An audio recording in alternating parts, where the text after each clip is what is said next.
नमस्कार। विधान और संविधान की अगली कड़ी में आपका स्वागत है। हाल के दिनों में इस बात को लेकर कई जगह पर बहुत कन्फ्यूजन बरकरार है कि एग्जीक्यूटिव मजिस्ट्रेट यानी एसडीएम, डीएम, एडीएम ये सभी एग्जीक्यूटिव मजिस्ट्रेट की श्रेणी में ही आते हैं, आगे उस पर बात करते हैं, को प्रिवेंटिव सेक्शंस इन्वोक करने का, खासकर पुराने वाले सीआरपीसी में धारा 144 और 45 और बीएनएसएस भारतीय नागरिक सुरक्षा संहिता 2023 की धारा 163 जो 144 का करॉस्पॉन्डिंग सेक्शन है और धारा 164 जो सीआरपीसी का 145 करॉस्पॉन्डिंग सेक्शंस है, क्या उस वक्त लगाया जा सकता है या इन धाराओं में ऑर्डर पास किए जा सकते हैं अगर उस जमीन पर सिविल कोर्ट में टाइटल सूट चल रहा हो।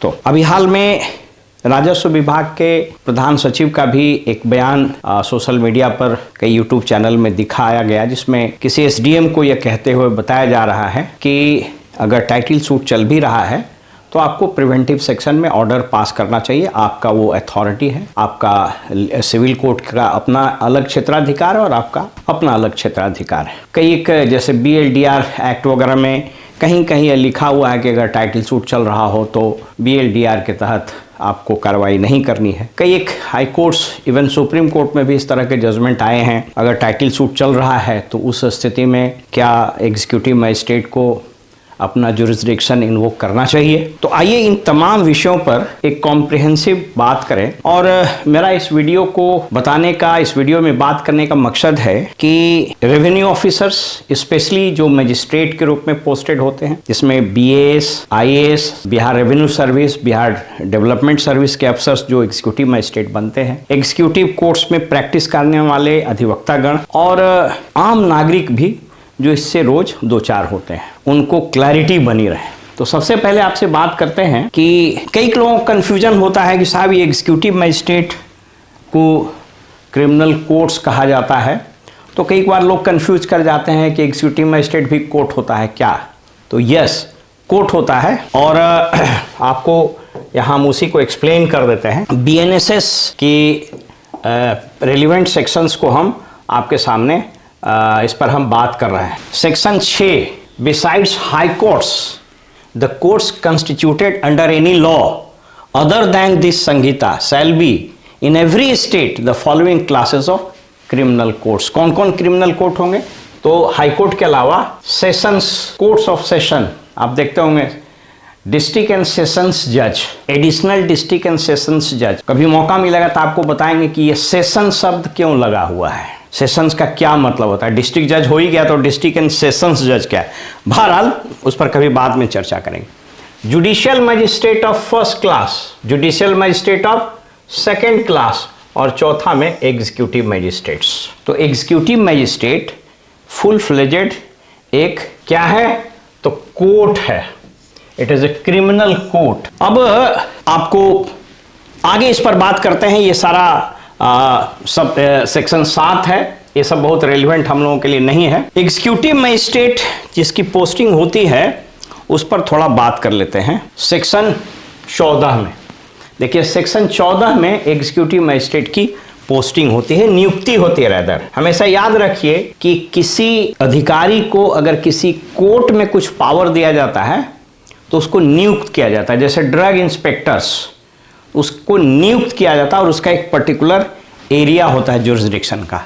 तो देखिए ये सेक्शन 14 है। Every district the state government may appoint as many persons as it thinks fit as executive magistrates and shall appoint one of them as the district magistrate. तो पहले ये समझ लीजिए कि डिस्ट्रिक्ट मजिस्ट्रेट भी एग्जीक्यूटिव मजिस्ट्रेट ही है, he is first among the equals. और कायदे से इस सेक्शन में डिस्ट्रिक्ट मजिस्ट्रेट को भी वही पावर है जो एग्जीक्यूटिव मजिस्ट्रेट को पावर। फिर यह कह रहा है कि the state government may appoint any executive magistrate as additional district, ADM, और ADM को वही पावर होता है जो डिस्ट्रिक्ट मजिस्ट्रेट को होता है। यहां आपको क्लियर करते चलें कि फर्ज कीजिए कि डिस्ट्रिक्ट मजिस्ट्रेट जिला से एब्सेंट है, तो जैसे ही वो चार्ज लेता है ADM, तो he will exercise all the powers vested in the district magistrate under this law. फिर कहता है यहां पर देखिए लिखा हुआ है कि अगर डिस्ट्रिक्ट मजिस्ट्रेट का पोस्ट वैकेंट हो जाए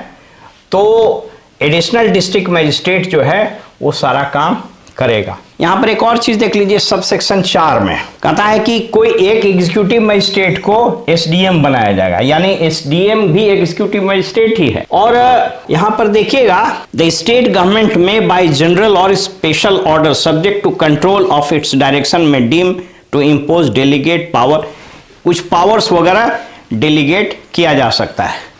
नथिंग इन दिस सेक्शन, ये सेक्शन 6 है, shall preclude the state government from conferring under any law for the time being in force on the commissioner of police all or any powers of the executive magistrate।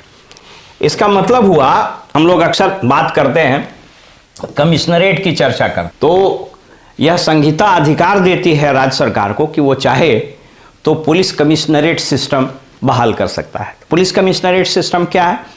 तो police commissioner को वो तमाम अधिकार मिल जाएंगे जो executive magistrates को मिले हुए हैं। ठीक है, अब पहले, इसके पहले कि हम ये बात करें कि 145 या 144 मैंने एक पहले पुराने वीडियो में बात किया था, आप उसको देख सकते हैं मेरे YouTube channel voice of Republic में, वो डाला हुआ है। 163 जो पुराना सीआरपीसी 144 था। तो पहले आप समझ लीजिए कि धारा 145 सीआरपीसी यानी धारा 164 बीएनएसएस क्या है, तब हम लोग बात करेंगे कि टाइटल सूट चलेगा तो ये लगना चाहिए नहीं लगना चाहिए, वो टेक्निकल सेशन में हम लोग बात करेंगे। अगर एक वीडियो में संभव नहीं हुआ तो इसका पार्ट 2 भी हम बना देंगे। देखिए ये पूरा सेक्शन, अच्छा ये बताते चलें कि एग्जैक्टली वही सब वर्ड यूज किया गया है जो वर्ड 144 में यूज किया गया था, तो उसमें आपको कुछ चिंता करने की जरूरत नहीं। आप समझिए कि बीएनएसएस 164 जो है वो एग्जैक्टली द सेम है जो 145। ये सी जो बीएनएसएस का चैप्टर है उसका जो सी है, उसमें आपको उस वीडियो में हम बताए थे कि धारा 144 पुराने वाले सेक्शन में, पुराने वाले सीआरपीसी में चैप्टर 10 में एक सी था मात्र, और इसमें भी एक ही सेक्शन बनाया गया, उसी में डी में ये 145 यानी 164 है।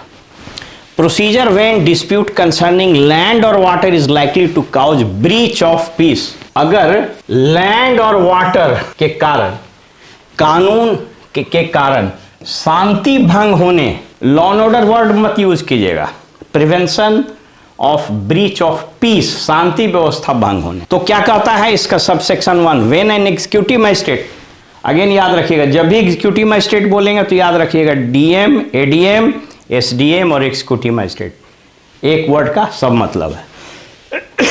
कहता है कि अगर एग्जीक्यूटिव मजिस्ट्रेट सेटिस्फाइड है पुलिस ऑफिसर के रिपोर्ट से या कहीं और से कि एक डिस्प्यूट एराइज कर सकता है जिसके कारण शांति भंग हो सकती है, किसी जमीन के टुकड़े या पानी के बॉडी या दोनों के कारण, उसके बाउंड्री के कारण, with in his local jurisdiction, जब पोस्टिंग होती है तो उसका लोकल जुरिस्डिक्शन दे दिया जाता है। जैसे मान लीजिए कि कोई एसडीएम भागलपुर है तो उसका जुरिस्डिक्शन दिया हुआ है कि भागलपुर सब डिवीजन में इतने पुलिस स्टेशन होंगे, सब उसके अंदर उसका जुरिस्डिक्शन हो। He shall make an order in writing stating the grounds he is being satisfied so and requiring the parties concerned in such dispute to attend his court in person or by an advocate specified date and time and put written statements of their respective claims respect to the fact of actual possession। याद रखिएगा, इस पर आगे हम बात करेंगे। इस section में एक्चुअल पोजीशन हमेशा याद रखना है कि मजिस्ट्रेट को, एग्जीक्यूटिव मजिस्ट्रेट को एक्चुअल पोजीशन से ही मतलब है, राइटफुल पोजीशन से मतलब आपको नहीं। आगे हम उस पर और चर्चा करेंगे। कहता है कि ऐसी कोई सूचना मिलेगी तो वो प्रोसीडिंग से स्टार्ट कर देगा, एक रिकॉर्ड खुलेगा, रिकॉर्ड में वो वर्णन रहेगा कि किस रिपोर्ट पर, आप चाहें तो रिपोर्ट का सोर्स नहीं भी बता सकते हैं। कई बार स्पष्ट किया गया है कि the magistrate is not bound to disclose the source of information. बहरहाल तो वो लिखते हुए उभय पक्ष, दोनों पक्ष को नोटिस दीजिएगा और बताइएगा कि इतना तारीख को इतना बजे फलाने कोर्ट में यानी मेरे कोर्ट में उपस्थित होकर स्वयं या अधिवक्ता के माध्यम से आप बताएं कि आपका क्लेम क्या है और क्लेम के बारे में आप रिटन स्टेटमेंट्स दे। फिर कहता है for the purpose of this section the expression land और water include building, markets, crops, fisheries and other produce of the land. ये हमेशा याद रखें। जमीन और पानी का मतलब जमीन पर खड़ा बिल्डिंग भी है, पानी में सैरात भी है, मछली उसमें है, और अगर कोई क्रॉप यानी कोई फसल लगा हुआ है तो सब उसके मतलब में आएगा। अब आइए sub section 3, a copy of the order shall be served in the manner as provided by Sanhita for the service of summons upon the person. ये इस संगीता में नोटिस सर्विस करने का तरीका बताया गया है, उस तरीके से नोटिस सर्विस होगा। और एक ये जो नोटिस है उसकी एक कॉपी ऐसे जगह साट दिया जाएगा जहां ये झंझट हो रहा है। जैसे मान लीजिए किसी जमीन को के टुकड़े को लेकर या किसी बिल्डिंग पर हो रहा तो वहां उसको साट दिया जाएगा कंस्पिक्वस प्लेस पर। सब सेक्शन 4 कहता है कि the magistrate shall without reference to the merits of the claims of any parties the right to possess the subject of dispute peruse the statement so put in here the parties receive all such evidence। हमेशा याद रखिए किसका अधिकार होना चाहिए, किसका दखल होना चाहिए, इसके झंझट में मजिस्ट्रेट को पढ़ना ही नहीं है। एक्चुअल फिजिकल पोजीशन किसका है हमेशा यही डिसाइड करना है। और सुप्रीम कोर्ट ने और हाई कोर्ट ने कई बार इन चीज़ों को देखा। एक्चुअली एग्जीक्यूटिव मजिस्ट्रेट चाहे वो एसडीओ हो, चाहे एडीएम हो, चाहे डीएम हो, इन लोगों को हाई कोर्ट में या सुप्रीम कोर्ट में अपीयरेंस के बाद जो लताड़ लग जाती है वो इसी कारण से लगती है कि अपने ऑर्डर में ये पूरा विद्वता बखान करने लगते हैं कि इसका होना चाहिए, उसका होना चाहिए। This is none of your business. Actual physical position है किसका ये आपको देखना, किसका होना चाहिए मत देखिए, वो सिविल कोर्ट का काम। तो ये कहता है उसको उसकी हियरिंग कीजिए, उसके एविडेंसेस को लीजिए और जैसा हो वैसा आप ये पोजीशन को डिसाइड कर दीजिए कि साहब इस दिन आप गवाही ले सकते हैं, एविडेंस ले सकते हैं, सारी वो प्रक्रिया कर सकते हैं। आप चाहें तो स्पॉट इंक्वायरी कर सकते हैं, स्वयं जा सकते हैं, सीओ से, थानेदार से, किसी से भी रिपोर्ट ले सकते हैं, प्लीडर कमिश्नर बाहर कर सकते हैं।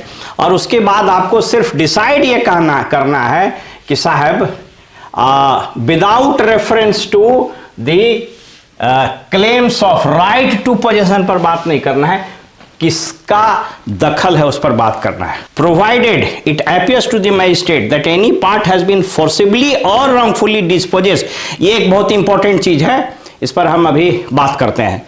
ये जो सब सेक्शन 4 है इसको हम आपको बढ़िया समझा देते हैं। आपको बताते चलें कि सब सेक्शन 4 में इतना पावर है एग्जीक्यूटिव मजिस्ट्रेट को कि जो बेदखली हो जाती है और यदि उसकी सूचना 2 महीने के अंदर पुलिस को, कोर्ट को या किसी अथॉरिटी को वो संबंधित पक्ष दे देता है तो आपको रिस्टोरेशन ऑफ पोजीशन का पावर है। याद रखिए दो शब्द को याद रखिए, रिस्टोरेशन ऑफ पोजीशन और दूसरा है डिलीवरी ऑफ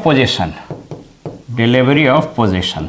इस सब सेक्शन 4 में कहता है कि provided it appears to the magistrate that any party has been forcibly and wrongfully dispossessed within 2 months next before the date on which the report of a police officer or any other information was received by magistrate or after that the date and before the date of his order।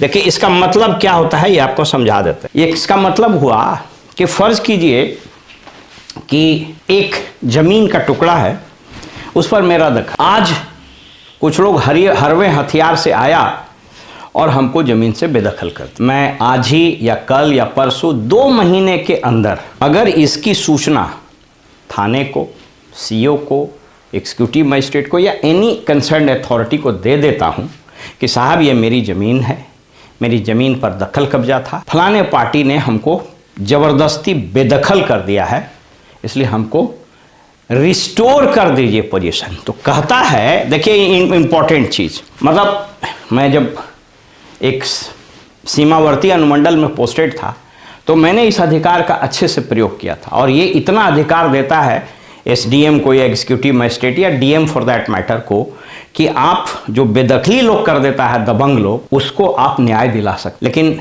दुर्भाग्यपूर्ण सत्य यह है कि अधिकांश लोगों को इसका पता ही नहीं है, और जिसको पता है वो इसको लागू ही नहीं करना चाहता है फॉर वन रीजन और दी अदर।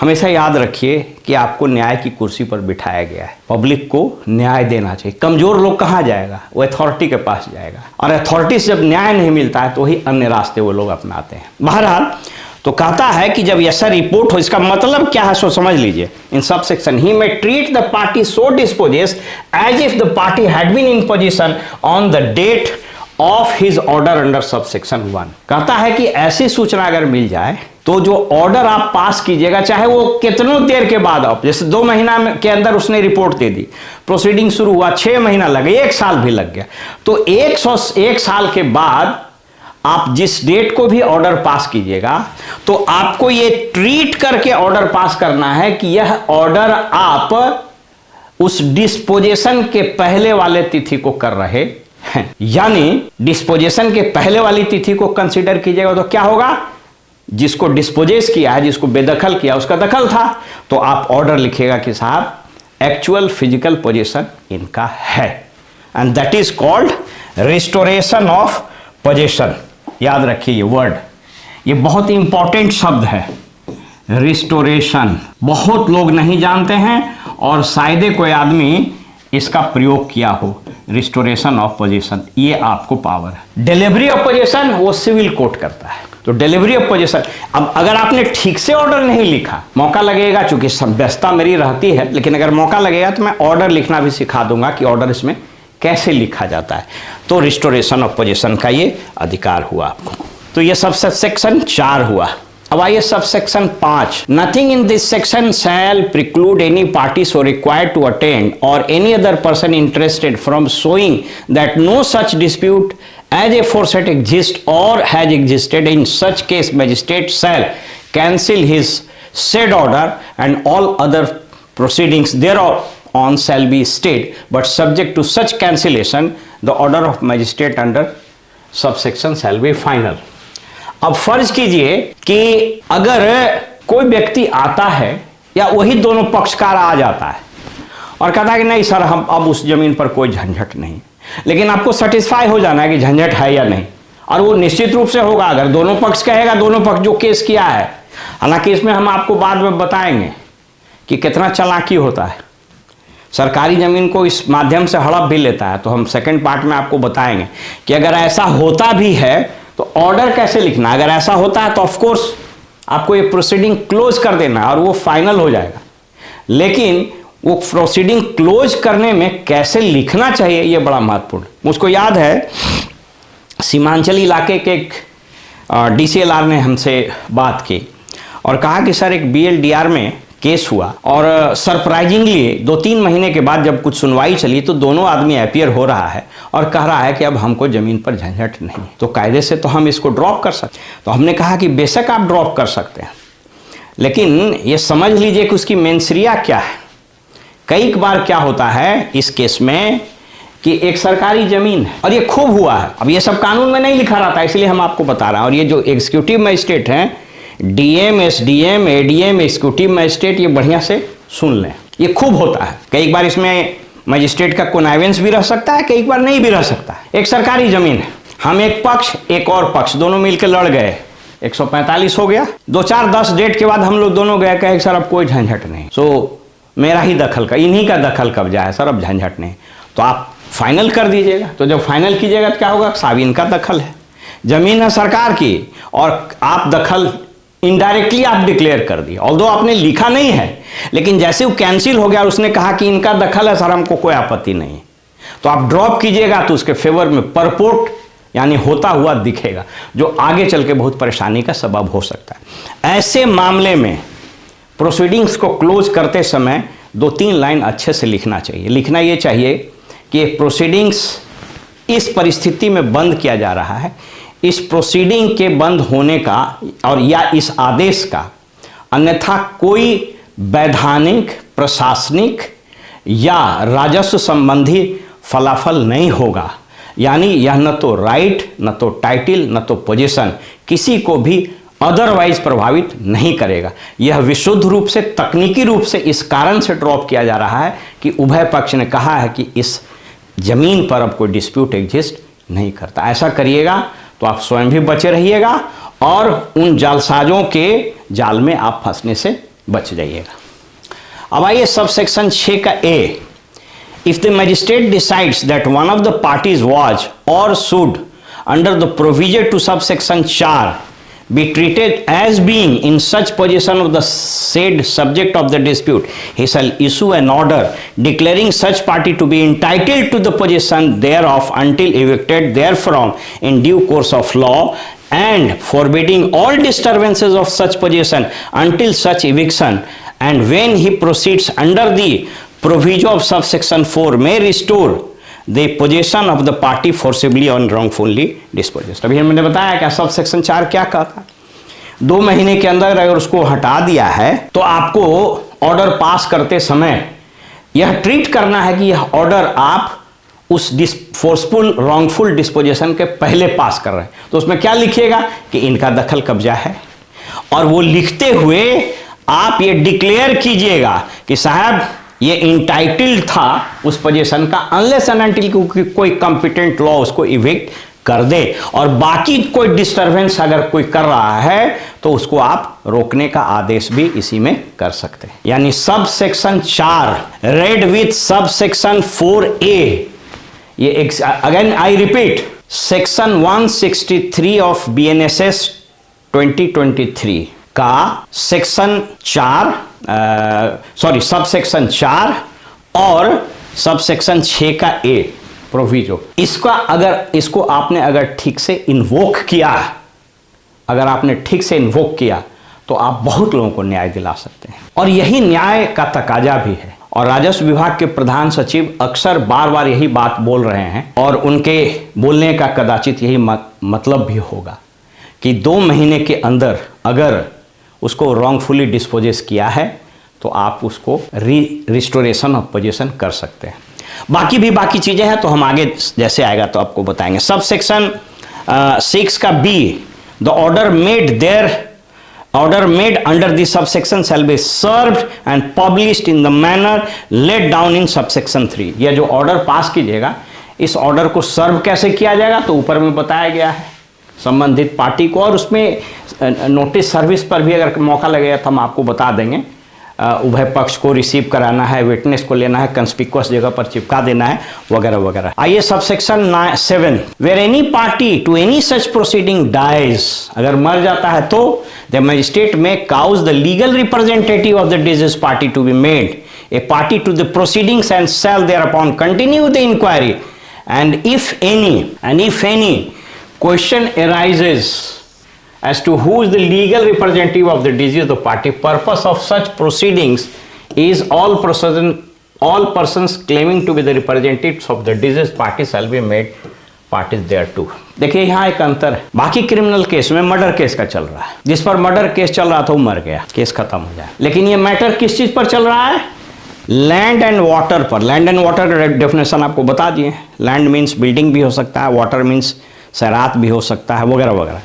तो अगर वो पार्टी मर गया तो डिस्प्यूट तो नहीं खत्म हुआ, इसलिए उसके रिप्रेजेंटेटिव्स को पक्षकार बनाना है। अगर कहीं ये सवाल उठे कि साहब हम भी हैं, तो जितने पक्षकार हैं, क्योंकि आपको तो डिसाइड करना है एक्चुअल फिजिकल पोजीशन, तो जो लोग भी बनना चाहें या बन सकते हैं उनको आपको बना देना चाहिए party. Subsection 8, if the magistrate is of the opinion that any crop or other produce of the property the subject of dispute is proceeding under this section is pending before him is subject to speedy and natural decay। कुछ ऐसा फसल लगा हुआ है जो सड़ सकता है, खराब हो सकता है, अगर जिस जमीन पर झंझट चल रहा है तो क्या करेगा, he may make an order for the proper custody or sale of such property and upon the completion of the inquiry shall make such order for the disposal of such property or the sale produce thereof as he thinks fit। हालांकि फिर वो अगला section 165 में, जो पुराने वाले में 146 था, वो अटैच करने का भी पावर है, लेकिन यहाँ अगर आपको लग रहा है कि धान वान है तो उसको बेच करके उसके सेल को रख सकते हैं, और फिर जिसके पक्ष में आदेश होगा उसको आप दे सकते हैं।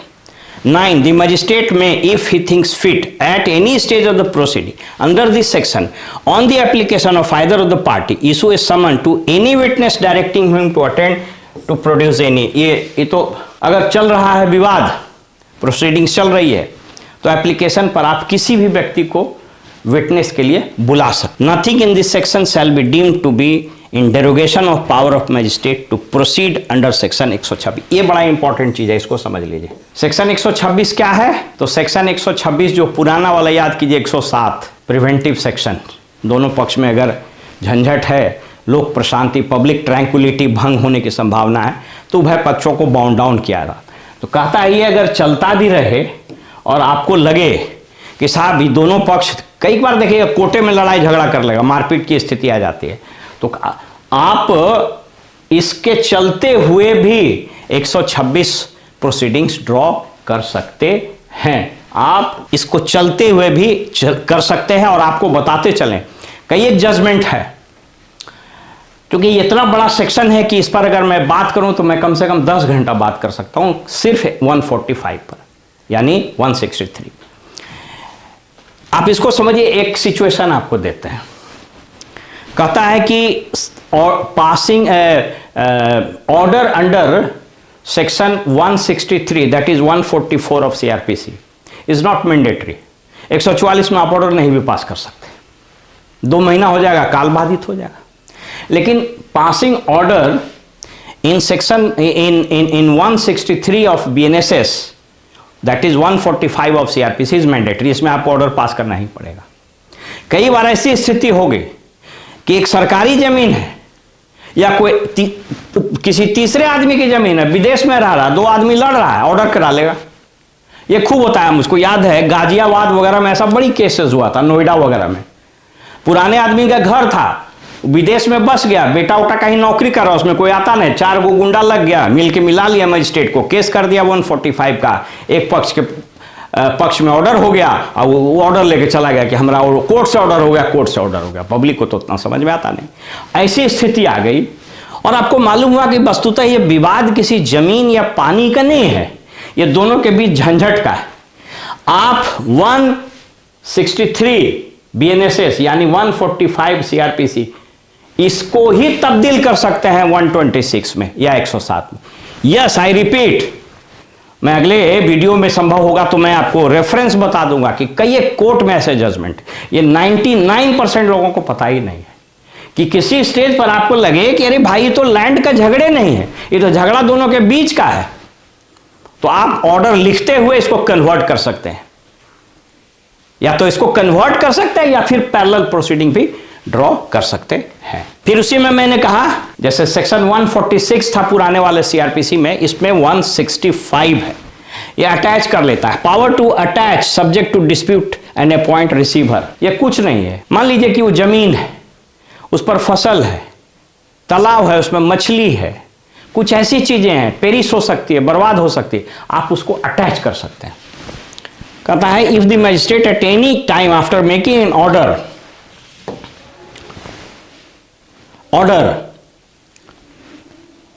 of subsection 164 considers in case to be one of the emergency or he decides none of party was then in such possession is referred to। कहता है कि या तो इमरजेंसी है या उस समय पता नहीं चला कि किसका दखल कब्जा है, ये और जा सकता है आगे। and if he is unable to satisfy himself as to which one of them was then in possession of the subject of the dispute, he may attach the subject to dispute until the competent court is determined। हमको नहीं समझ में आया कि किसका अधिकार है, पते नहीं चला, हम वो अटैच कर लेंगे। लेकिन आपका काम क्या है? लोक प्रशांति भंग होने से यानी ब्रीच ऑफ पीस को भंग होने से रोकना, तो आप उसको अटैच कर लीजिए। कब तक? जब तक कोई कॉम्पिटेंट कोर्ट वो डिसाइड न कर दे, प्रोवाइडेड दैट सच मजिस्ट्रेट में withdraw the attachment at any time feed satisfied. अब मान लीजिए कि अटैच कर दिए हैं, अब फिर ऐसा कुछ एविडेंस मिल गया, ऐसा कुछ इंफॉर्मेशन मिल गया जिससे पता चल गया कि किसका दखल कब्जा, तो इसको कैंसिल भी कर सकते हैं। ठीक है, विड्रॉ कर सकते हैं उस ऑर्डर को। 165 subsection 2 when the magistrate attaches the subject of the dispute, he may, if no receiver in relation to such subject of dispute has been appointed by the civil court, make such arrangements as he considers proper for looking after the property as he thinks fit to appoint a receiver thereof, who shall have subject to control of the magistrate, shall have all the powers कहता है कि अगर civil court ने नहीं किया तो आप किसी को रिसीवर भी बहाल कर सकते हैं, और उस रिसीवर को वो सभी शक्तियां होंगी जो सीपीसी 1908 सेक्शन 5 में है। Provided that in event of the receiver being subsequently appointed in relation to the subject of dispute by the civil court, मान लीजिए कि आपने रिसीवर बहाल किया और फिर सिविल कोर्ट बहाल कर दिया, उसके बाद तब क्या करना है, shall order the receiver appointed by him to hand over the possession. Obvious है, सिविल कोर्ट ने किसी, आपने सीओ को रिसीवर बहाल किया था, सिविल कोर्ट ने एक वकील को बहाल कर दिया रिसीवर, तो आपको कुछ नहीं करना, ऑर्डर कर देना, वो रिसीवर को आदेश देना है कि आप सिविल कोर्ट के द्वारा अपॉइंटेड रिसीवर को हैंड ओवर कर दीजिए। May make such an incident or the consequential order as he thinks fit. So यहां पर हमने आपको ये सारी चीजें बताई, ये सेक्शन 164 यानी पुराने वाले सीआरपीसी के सेक्शन 145 के पूरे प्रोविजंस को मैंने आपको बता दिया। अब 2-3 प्रश्न उठता है। पहला प्रश्न ये उठता है कि साहब अगर किसी जमीन पर टाइटल सूट चल रहा है तो क्या 145 उस पर चलेगा, या किसी जमीन पर टाइटल सूट का ऑर्डर हो गया, डिलीवरी ऑफ पोजीशन भी हो गया, और उसके बाद उस पर झंझट विवाद पैदा हो गया और apprehension of breach of piece है, तो उस पर 144 या 145 चलेगा कि नहीं। ये बड़े पेचीदे प्रश्न हैं, इसलिए इसको अगले वीडियो में आपको बताएंगे।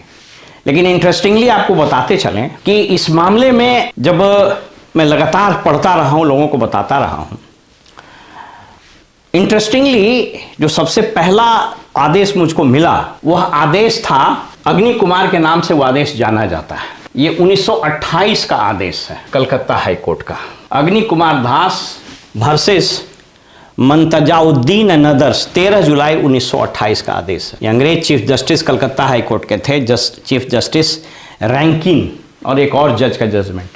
इस ऑर्डर को जब आप पढ़िएगा, इसको हम एक्सप्लेन करेंगे, तो आपको लगेगा कि 145, 144 जो लोअर कोर्ट यानी लोअर क्रिमिनल कोर्ट यानी एग्जीक्यूटिव कोर्ट का जुरिस्डिक्शन है वो इन्वोक हो सकता है इवन इफ टाइटल सूट चल रहा हो।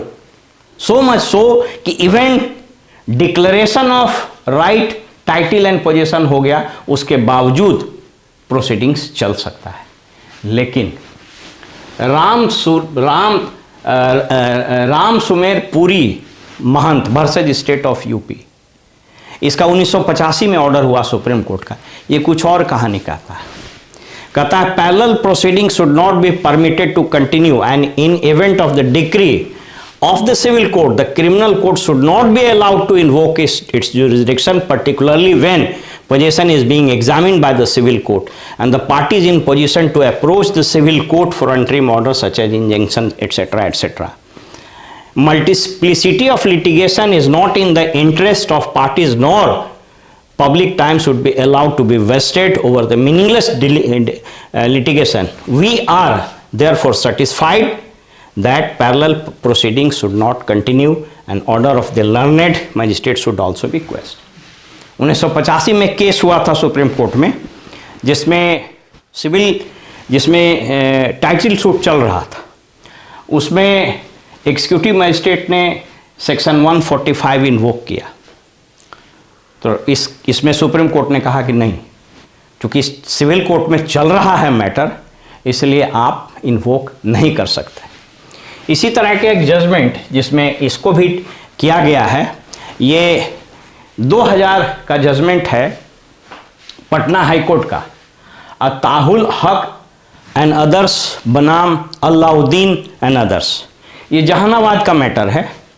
मैटर ये था कि सिविल कोर्ट में एक टाइटल सूट का मामला चल रहा था और इसी बीच उस जमीन पर विवाद हुआ, गैरेज वगैरह था, तो एसडीओ के यहाँ सीओ ने रिपोर्ट किया और उसके आधार पर इसमें 144 चला, फिर बाद में 145 में कन्वर्ट कर दिया गया। उसके बाद वो चला गया सिविल कोर्ट में। सिविल कोर्ट ने एसडीओ के उस आदेश को क्वेश कर दिया, तो फिर दूसरी पार्टी चला गया हाई कोर्ट सिविल जज के उस आदेश के विरुद्ध। तो सिविल जज में इन जस्टिस इंदु प्रभा ने क्या कहा है, the honourable supreme court after examining the law on the subject has observed that when a civil litigation is pending for the property wherein the question of possession is involved and has been adjudicated. The initiation of parallel proceedings should not be allowed to continue, and in the event of the decree of the civil court, the criminal court should not be allowed to invoke its jurisdiction. ये अगर मुझे ठीक से याद है 2000 का judgement है. Yes, देखिए ये है 96 में ये केस हुआ था और ये जजमेंट. यस, देखिए criminal revision number 518 of 97, Amresh Kumar Singh for the appellant और Vinita Singh for the respondent. ये ऑर्डर हुआ है जस्टिस इंदु प्रभा सिंह का. ठीक है, 2000 का ऑर्डर, ये मैंने दिखाया. मेरा इस पर हम और डिटेल में बात करेंगे और इस विषय पर गहन चर्चा करेंगे कि अगर apprehension of breach of peace या apprehension of breach of public tranquillity हो तो क्या एग्जीक्यूटिव मजिस्ट्रेट या एग्जीक्यूटिव मजिस्ट्रेट मतलब DM, ADM, SDM and executive magistrate अपना जुरिस्डिक्शन इन्वोक कर सकता है जबकि सिविल कोर्ट में चल रहा हो मामला. क्या कहता है, अद्यतन स्थिति क्या है, इस सब पर हम लोग चर्चा करेंगे और साथ ही बिहार सरकार को एक सजेशन देंगे कि जो वर्तमान स्थिति है उसमें क्या होना चाहिए. प्राइमा फेसाई जब आप देखिएगा तो पाइएगा कि 1973 में जो सीआरपीसी पुराने वाले सीआरपीसी को रिपील करके नया सीआरपीसी बना 1973 में, जिसमें जुडिशरी और एग्जीक्यूटिव को कंप्लीट सेपरेशन हो गया, सेपरेशन ऑफ पावर्स, और जो कॉग्निजेंस लेने का पावर था एग्जीक्यूटिव को यानी एग्जीक्यूटिव मजिस्ट्रेट को वो छीन लिया गया. उसके पहले जितने जजमेंट्स आए हाई कोर्ट्स और सुप्रीम कोर्ट को, वो मोटे तौर पर इस बात को सपोर्ट करते हैं कि एग्जीक्यूटिव कोर्ट्स जो हैं वो उनको अधिकार है और apprehension of breach of piece हो, पब्लिक ट्रैंक्विलिटी का खतरा हो, कहाँ जहाँ कोई डिसएग्रीमेंट हो, तो आप पाइएगा कि 1973 के पहले और खास करके 1947 वगैरह के पहले 1950-60 तक भी जो अपर कोर्ट्स के जजमेंट्स होते थे, with due respect to all the judiciary, मैं इंटेलेक्चुअल पॉइंट ऑफ व्यू से बता रहा हूँ कि आप पढ़ेंगे. अब जैसे एक केस है, ये अग्नि कुमार दास का मामला ये है. इसमें ये चीफ जस्टिस रैंकिन का जो जजमेंट है ये 1928 का 13 जुलाई 1928 का जजमेंट. इस जजमेंट को आप पढ़िएगा तो इसमें यहाँ तक लिखा है कि what to talk of pendency of the title suit. Title suit के पेंडेंसी की तो बात छोड़ दीजिए, ये कह रहा है कि साहब अगर कहता है कि अगर जजमेंट दे दिया है सिविल कोर्ट ने, डिलीवरी ऑफ पोजीशन भी कर दिया है, राइट टाइटल भी डिक्लेयर कर दिया है, तब भी अगर कोई ये आप देख लीजिए, कहता है कि ये इसमें पूरे में इस पूरे ऑर्डर को जब आप पढ़िएगा, जब मैं अगले वीडियो में आपको एक्सप्लेन करूंगा, तो इसमें पूरा लिखता है कि साहब जजमेंट डिलीवर कर देने मात्र से डिसएग्रीमेंट नहीं खत्म होता है ना. और ये आप इसको ऐसा समझिए कि मान लीजिए कि दो पक्ष के बीच में टाइटल सूट का झगड़ा चला और कोर्ट ने फैसला कर दिया एक के पक्ष में राइट टाइटल और राइट पोजीशन उसका डिक्लेयर कर दिया, तो क्या सिविल कोर्ट के इस ऑर्डर के बाद दोनों के बीच में झंझट खत्म हो जाएगा? क्या उस जमीन को लेकर के विवाद नहीं होगा? मुझको याद है मैं सीमावर्ती इलाके में सब डिवीज़न में पोस्टेड था और इसी तरह का एक मैटर मेरे पास आया था और वो उसमें एक मर्डर भी ऑलरेडी हो चुका था. 145 का मेरे पास पेंडिंग था. अपोजिट पार्टी आया कि आप नहीं कर सकते हैं क्योंकि टाइटल सूट में फैसला कर दिया है कोर्ट ने.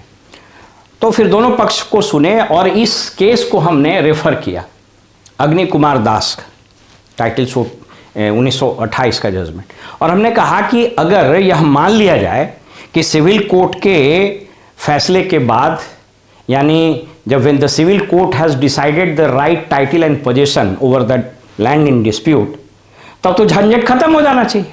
लेकिन झंझट तो खत्म नहीं हुआ, क्योंकि अगर झंझट खत्म हो गया होता तो मर्डर क्यों होता?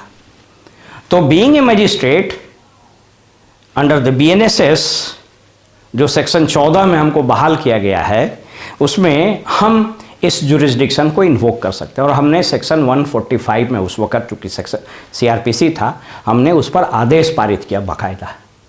तो ये कहता है। लेकिन जब आप राम सुमेर पुरी महंत स्टेट ऑफ यूपी या फिर अताउल हक and others versus Alauddin and others में पटना हाई कोर्ट के 2000 के जजमेंट को पढ़िएगा तो इसको पढ़ने से लगेगा कि नहीं, जैसे पेंडिंग हो गया सिविल कोर्ट में चला गया तो आपको कुछ नहीं करना है, सीधे ड्रॉप कर देना है।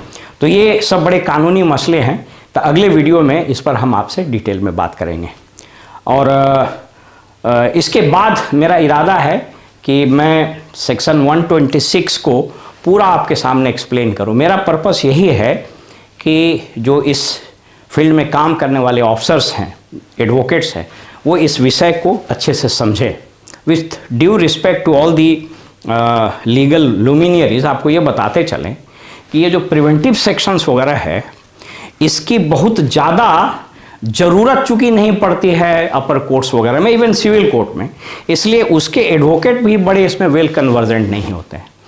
इसलिए ज़रूरी है कि मजिस्ट्रेट्स को इसको अच्छे से समझे, खास करके BAS, IAS और जो आपके BRS और बिहार डेवलपमेंट सर्विस के लोग हैं, रूरल डेवलपमेंट सर्विस के जो ऑफिसर्स बन रहे हैं, उनको अच्छे से समझाया जाए। दुर्भाग्य से जो ट्रेनिंग डिपार्ट में हो रही है उसकी क्वालिटी इतनी ख़राब है कि मैं उसकी चर्चा नहीं कर सकता हूँ। अगर आपने सुप्रीम कोर्ट के वकील को बुला करके इसकी ट्रेनिंग दिला दी तो आप यकीन कीजिए उसका कोई पर्पस सॉल्व नहीं होगा। मैं अगले वीडियो में आपसे बात करूँगा कि ये जो बना हुआ है कन्फ्यूजन, और अभी खास करके ये जो चल रहा है कि साहब टाइटल सूट अगर पेंडिंग है तो हम क्या करें, इसको लेकर के मैं एक सलाह भी दूंगा बिहार सरकार को कि इनको क्या करना चाहिए। लेकिन ये सब जानने के लिए मेरे अगले वीडियो का इंतज़ार कीजिए। तब तक के लिए आज्ञा दीजिए। नमस्कार।